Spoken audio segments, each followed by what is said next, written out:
किसी गांव में नेहा नाम की एक लड़की रहती थी। नेहा अपने छोटे भाई अक्षांश और अपनी माँ कमला के साथ रहती थी। कमला कपड़े सिलने का काम करती थी। उनकी जिंदगी हंसी खुशी बीत रही थी। फिर एक दिन, बेटी आज रात को मैं घर नहीं आऊंगी क्योंकि सरपंच जी की बेटी की शादी है और उन्होंने बहुत बड़ा ऑर्डर दिया है, इसलिए मैं आज रात को नहीं आऊंगी। कोई बात नहीं माँ, मैं आपके साथ चलती हूँ। नहीं बेटी, कल तुम्हें स्कूल जाना है ना, और तुम अपना और अक्षांश का ध्यान रखना और सुबह समय से स्कूल चली जाना। ठीक है माँ, अगर आपको किसी भी चीज की जरूरत पड़े तो मुझे फोन कर देना, मैं तुरंत आ जाऊंगी। इतना कहकर कमला अपने काम पर चली जाती है।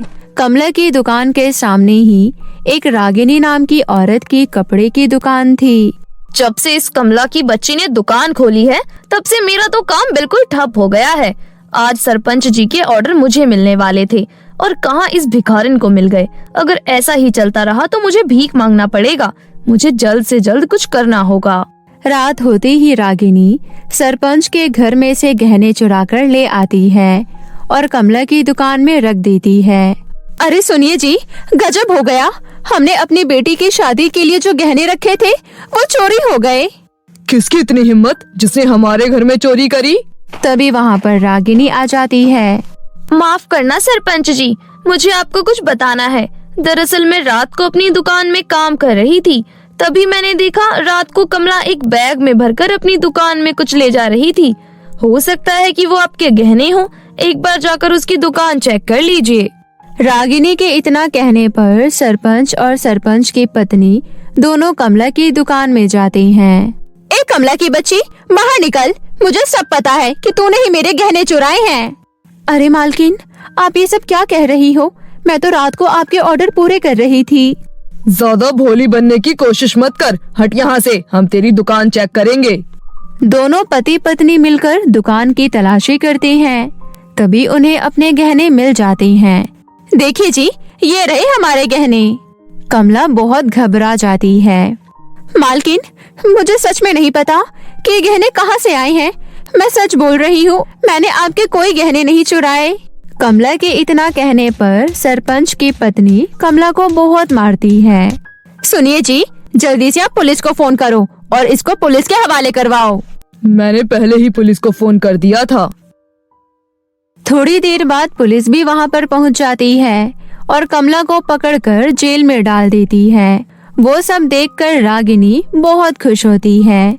तभी एक औरत नेहा के पास जाती है और कहती है, नेहा बेटी, गजब हो गया, तुम्हारी माँ को पुलिस पकड़ कर ले गई है। भला मेरी माँ को पुलिस क्यों ले जाएगी? मैंने सुना है कि कमला ने सरपंच के घर में से गहने चोरी करे हैं। दोनों भाई बहन भागते भागते पुलिस थाने जाते हैं। पुलिस अंकल, एक बार हमें हमारी माँ से मिलने दीजिए, हम आपके सामने हाथ जोड़ते हैं। ठीक है, लेकिन 5 मिनट के लिए। उसके बाद इस पुलिस स्टेशन में बिना सबूत के वापस मत आना। माँ, मेरे को विश्वास है कि आप चोरी नहीं कर सकती। पता नहीं बेटी, किसने मेरी दुकान में सरपंच के गहने रख दिए। मैं सच बोल रही हूँ बेटी, मैंने कोई भी चोरी नहीं की। मुझे आप पर पूरा विश्वास है माँ, लेकिन आप बिल्कुल चिंता मत कीजिए, मैं जल्द ही आपको जेल से बाहर निकलवाऊंगी। उसके बाद दोनों भाई बहन अपने घर वापस चले जाते हैं। दीदी, हम माँ को जेल में से बाहर कैसे निकलवाएंगे और अब हमारा घर कैसे चलेगा? तू बिल्कुल चिंता मत कर अक्षांश, तू बस आराम से स्कूल जा और मन लगाकर पढ़ाई कर। उसके बाद नेहा गांव में काम ढूंढने जाती है, लेकिन कोई भी उसको अपने घर में काम नहीं देता और सभी लोग अपने घर से धक्के मारकर बाहर निकाल देते हैं। नेहा दुखी होकर एक नदी के किनारे आकर बैठ जाती है। हे भगवान, ये सब क्या हो गया? गांव में कोई मुझे काम नहीं दे रहा, सभी लोग मेरी माँ को चोर समझ रहे हैं। अब मैं अपनी माँ को कैसे बेगुनाह साबित करूं? वहीं से एक परी गुजर रही थी। तभी उसकी नजर नेहा पर जाती है। नेहा को रोता देख परी नेहा के पास आती है और कहती है, क्या हुआ बेटा, तुम रो क्यों रही हो? उसके बाद नेहा परी को सारी बात बताती है। परी को नेहा पर दया आ जाती है। अरे बेटी, ये तो बड़े दुख की बात है। लेकिन तुम चिंता मत करो बेटी, मैं तुम्हारी मदद करूंगी।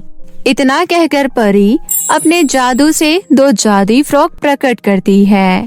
बेटी, ये 2 जादुई फ्रॉक हैं। तुम इन दोनों फ्रॉक को अपने साथ ले जाओ, ये तुम्हारा हर दुख दूर करेंगी। अगले ही पल पहले फ्रॉक में से एक चुड़ैल बाहर निकल कर आती है और वो चुड़ैल सीधा रागिनी के पास जाती है और रागिनी की खूब पिटाई करती है। अरे कोई बचाओ, बचाओ मुझे। झूठी औरत, ज्यादा शरीफ बनने की कोशिश मत कर। चुपचाप पुलिस स्टेशन चल और सब कुछ सच सच बता दे।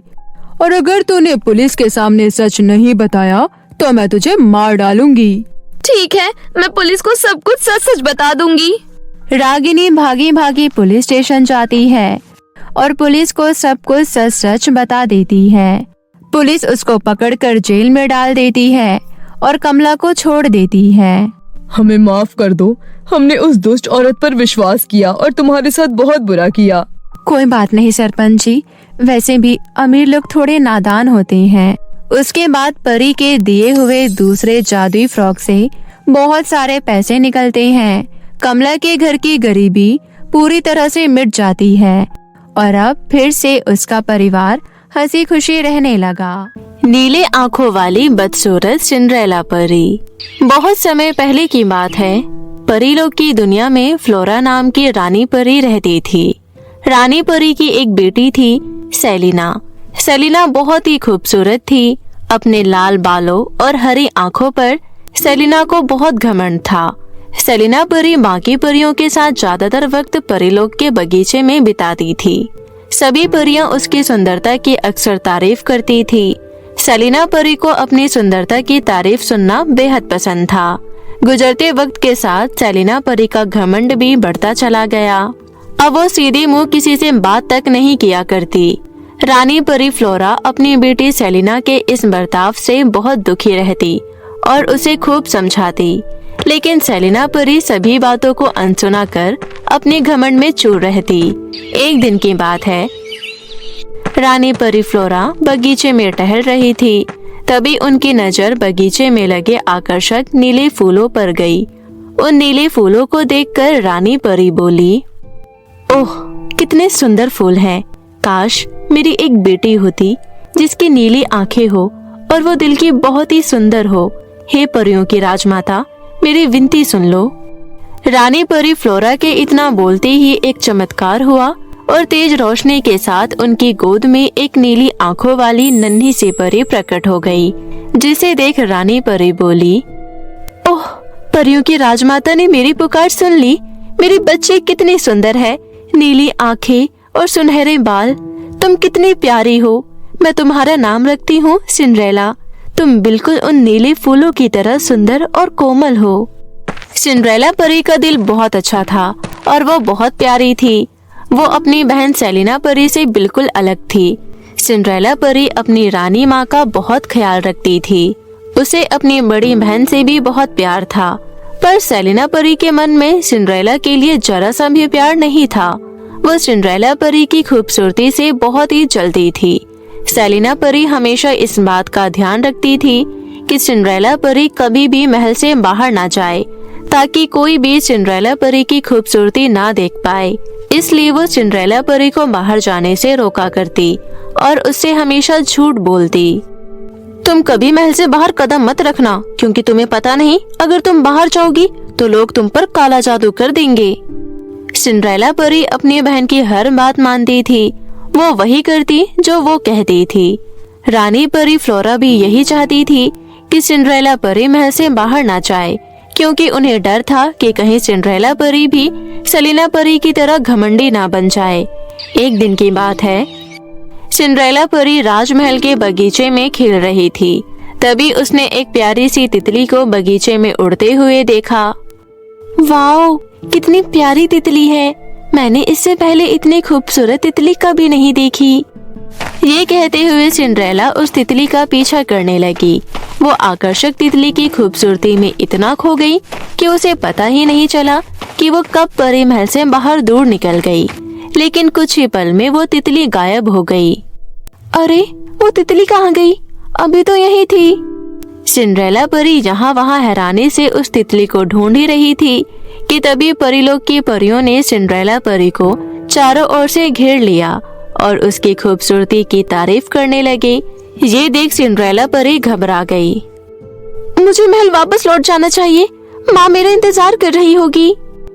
ये कहते हुए सिंड्रेला परी महल की ओर जाने लगी, लेकिन सिंड्रेला परी महल जाने का रास्ता भूल गई और गलत दिशा की ओर जा पहुंची। वो बहुत डरी हुई थी क्योंकि वो एक सुनसान जंगल में पहुंच गई। वो जल्दबाजी में अपने कदम बढ़ा रही थी कि तभी अचानक वो एक गहरे सुरंग में जा गिरी। कोई बचाओ मुझे! लेकिन उस जंगल में उसकी मदद करने वाला कोई नहीं था। वो इतना गहरा सुरंग था कि वो नीचे और नीचे जाती रही। वो मदद के लिए चिल्लाती रही, लेकिन कुछ देर बाद वो बेहोश हो गई और जब उसे होश आया तो उसने देखा कि वो ऐसी जगह थी जहाँ अजीब किस्म के पेड़ पौधे और फूल दिखाई दे रहे थे। मैं कहाँ आ गई हूँ? ये जगह बहुत ही अजीब है।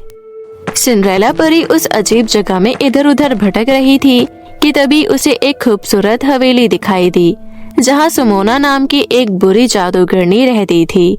सिंड्रेला परी घबराते हुए हवेली के अंदर दाखिल होने ही वाली थी कि तभी सुमोना जादूगरनी उसके सामने प्रकट हुई और बोली, कौन हो तुम? वहीं रुक जाओ। मेरा नाम सिंड्रेला परी है। मैं दरअसल एक गहरी सुरंग में गिर गई थी और यहाँ पहुँच गई। मैं वापस अपने महल जाना चाहती हूँ, प्लीज मेरी मदद कीजिए। मदद?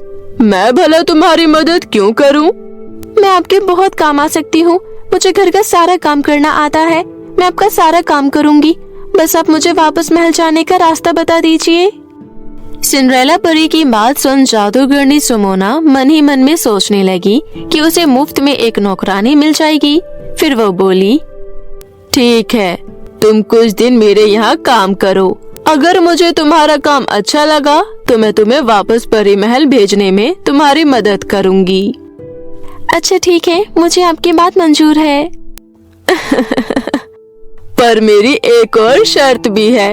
वो ये है कि तुम्हें यहाँ एक बदसूरत लड़की बनकर रहना होगा, क्योंकि कोई भी खूबसूरत चीज मैं अपने बेटे के नजदीक नहीं आने दूंगी, क्योंकि उसे उससे प्यार हो जाएगा और वो मुझे छोड़ देगा। लेकिन रात को मेरे बेटे के सो जाने के बाद तुम अपने असली रूप में वापस आ जाओगी। ये सुन सिंड्रेला परी थोड़ा हिचकिचाई और जादूगरनी की बात मान गई। फिर जादूगरनी ने उस पर काला जादू किया और वो देखते ही देखते नीली आंखों वाली बदसूरत लड़की में बदल गई। अब यहाँ खड़ी क्यों हो? जाओ और जाकर मेरे बेटे का कमरा साफ करो। सिंड्रेला ने हाँ में सिर हिलाया और जैसे ही वो महल के अंदर गई तब उसने खाने के टेबल पर एक सुंदर नौजवान को खाना खाते हुए देखा। सिंड्रेला वहाँ रुकी और उसे देखने लगी। तभी वहाँ अचानक से जादूगरनी सुमोना प्रकट हुई और सिंड्रेला से बोली, तुम यहाँ खड़ी खड़ी क्या कर रही हो? तुम्हें मैंने मेरे बेटे की कमरे की सफाई करने के लिए कहा था। पर आप यहाँ अचानक कैसे? आप तो हवेली के बाहर थी ना? लगता है तुम भूल गई। मैं जादूगरनी हूँ, मैं कहीं भी आ जा सकती हूँ और ये मेरा बेटा विराट है। अब जाओ यहाँ से और जाकर जो काम कहा है वो करो। जी जादूगरनी, जा रही हूँ। जब सिंड्रेला कमरे में जा रही थी तब उसने उन दोनों की बातें सुन ली। माँ, क्या मैं कल बाहर घूमने जा सकता हूँ? मैं सच में बाहर की दुनिया देखना चाहता हूँ।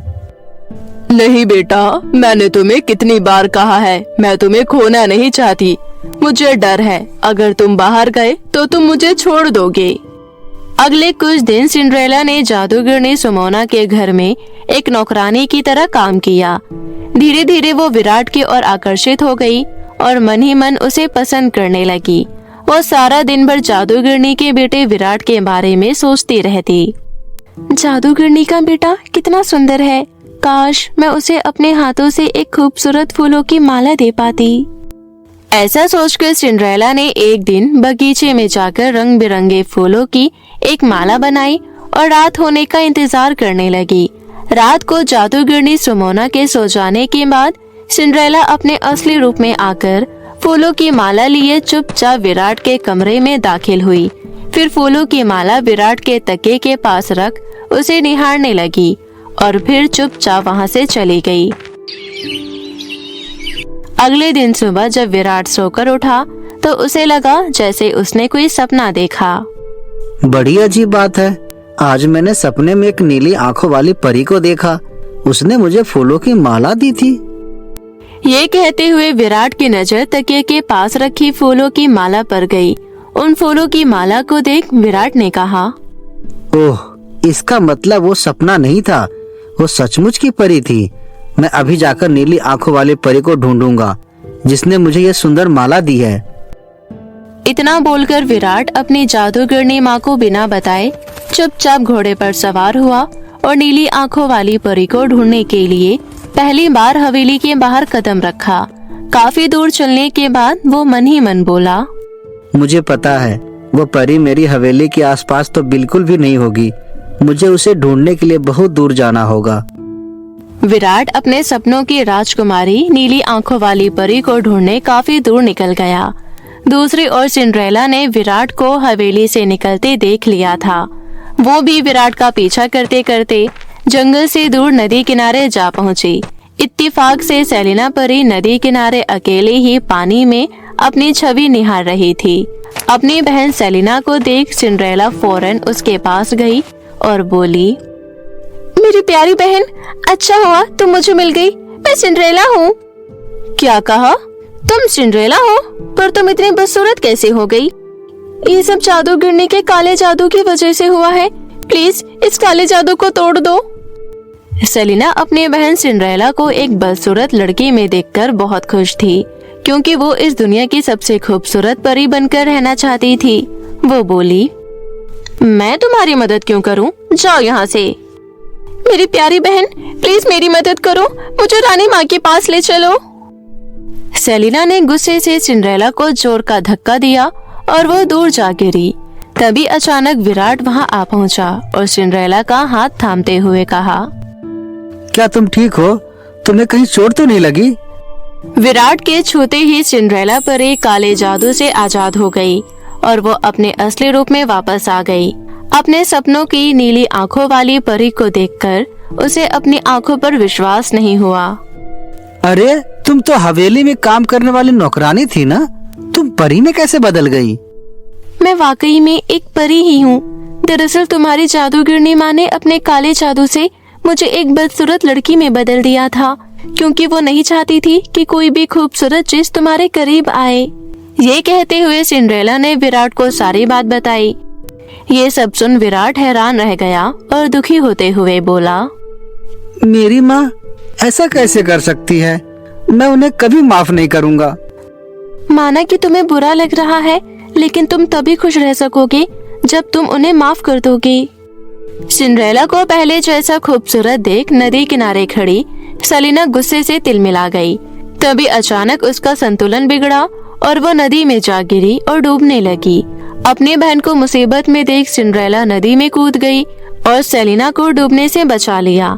सेलिना पुरी को अपने किए पर बहुत अफसोस हुआ और उसने रोते हुए सिंड्रेला से माफी मांगी। तब सिंड्रेला बोली, मुझे पता है मेरी प्यारी बहन सेलिना, तुम्हारे दिल के कोने में मेरे लिए बहुत प्यार छुपा है। मैं जानती हूँ मेरी बहन दुनिया की सबसे प्यारी बहन है। ओह मेरी प्यारी बहन, मैं अपनी खूबसूरती के घमंड में इतनी चूर हो गई थी कि तुमसे हमेशा जलती रही। मुझे माफ कर दो मेरी बहन। ये कहते हुए सेलिना ने सिंड्रेला को गले से लगा लिया। इस तरह दोनों बहनें एक हो गई और वहीं विराट ने भी हवेली लौटकर अपनी माँ से बात की। जादूगरनी सुमोना को भी अपने किए पर पछतावा हुआ और उसने भी अपने बेटे से माफी मांगी। कोई बात नहीं माँ, मेरे दिल में हमेशा आपके लिए प्यार रहेगा। इस तरह सब कुछ ठीक हो गया। फिर विराट और सिंड्रेला परी ने एक दूसरे को अपने दिल का हाल बताया और बड़ी ही धूमधाम से दोनों की शादी हो गई। दूसरी तरफ सेलिना परी का स्वभाव बिल्कुल बदल गया। वो अब सबसे प्यार से बातें करने लगी थी और वहीं रानी परी फ्लोरा को अपनी दोनों बेटियों पर बहुत गर्व महसूस हो रहा था। तो देखा दोस्तों आपने, हमें कभी भी खूबसूरती पर घमंड नहीं करना चाहिए। अगर दिल अच्छा होगा तो आप सबको खूबसूरत लगोगे।